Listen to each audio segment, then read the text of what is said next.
સોલંકી। આજે બનાવશું આપણે ઘઉંના લોટનો નવો નાસ્તો। તો આપણે બનાવવાની શરૂઆત કરશું। તો આ 3 બાફેલા બટેકા લીધા છે, આને પહેલા આપણે ખમણી લેશું।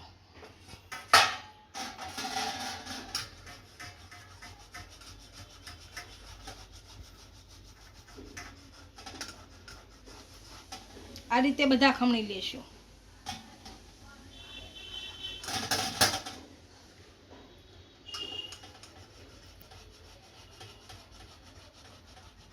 બધા બટેકાને આપણે ખમણી લીધા છે, આને હવે વઘાર કરી લેશું।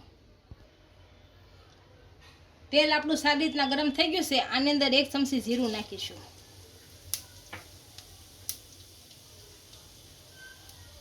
આની અંદર લીલા મરચાં નાખીશું।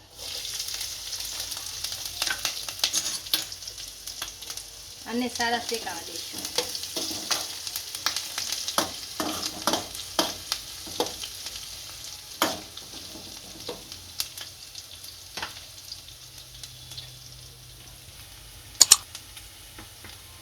આપણા મરચાં શેકાઈ ગયા છે, આમાં આદુનું છીણ નાખીશું। આમાં સફેદ તલ નાખીશું અને મિક્સ કરી દઈશું।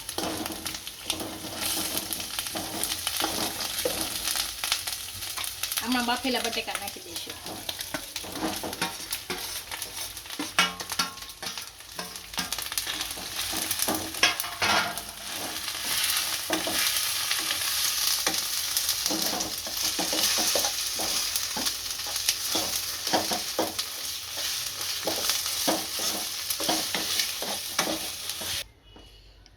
આ બધી વસ્તુ આપણી સારી રીતે મિક્સ થઈ ગઈ છે। આની અંદર હળદર પાવડર નાખીશું। લાલ મરચું પાવડર નાખીશું। આમચૂર પાવડર નાખીશું। સ્વાદ અનુસાર મીઠું નાખીશું। આને મિક્સ કરી દઈશું।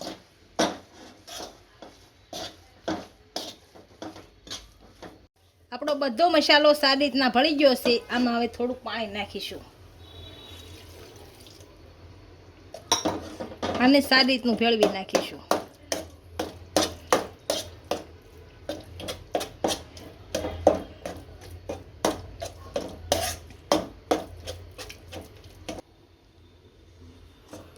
આપણું પાણી આમાં ભળી ગયું છે સારી રીતનું। હવે આમાં રોટલીનો લોટ ઝીણો થોડો થોડો નાખીશું।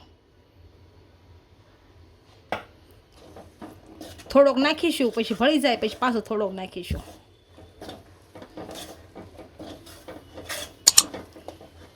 પાછો થોડોક નાખીશું। આને ભેળવી નાખીશું।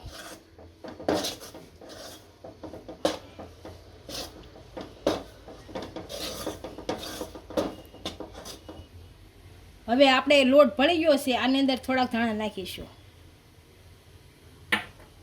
આને એકદમ ભેળવી લેશું।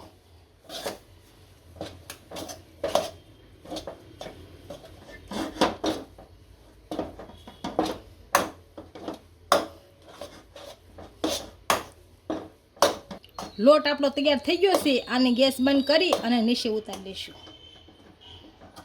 આપણે એક વાસણમાં લોટ કાઢી લીધો છે। આને તેલવાળો હાથ છેસ કરી અને આને થોડો નાના વડા વણી લઈશું। આ થોડો થોડો લોટ લઈને આ રીતના વડા વણી લેવાના। પતલા પતલા વણવાના। બધા રીતના વણી લેશું। આપણા બધા વડા તૈયાર થઈ ગયા છે અને તેલ ગરમ થઈ ગયું છે। આ બધા તળી લેશું।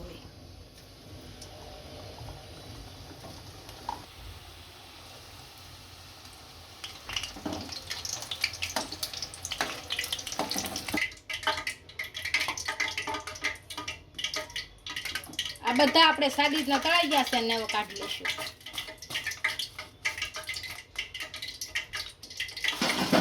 આ જ રીતના બધા તળી લઈશું। આપણા ઘઉંના લોટનો નાસ્તો તૈયાર થઈ ગયો છે, એને આપણે સર્વ કરી દઈશું।